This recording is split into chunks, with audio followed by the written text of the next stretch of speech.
Welcome to the Salmon Runs YouTube. Enjoy the video. You start by confirming Live Photo is active and the iPhone and Apple Watch are paired. This ensures the motion transfers. On your iPhone, open Photos and pick the live photo you plan to use. Mark it favorite so Watch imports faster.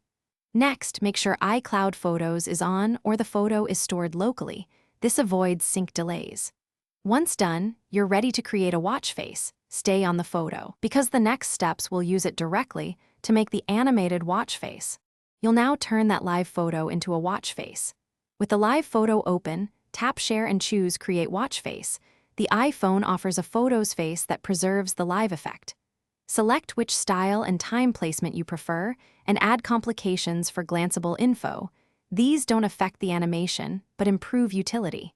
Make sure Live Photo is selected as the face source rather than a still frame. When you're satisfied, tap Add to push the face to your Apple Watch immediately. Once the new face is on your watch, press firmly on the display and select it to activate the Live Photo animation.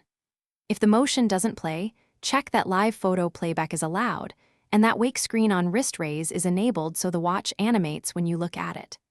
If problems persist, restart both devices, resync the photo by toggling iCloud Photos or re-adding the photo to favorites, and recreate the face. That sequence fixes the majority of sync and playback issues.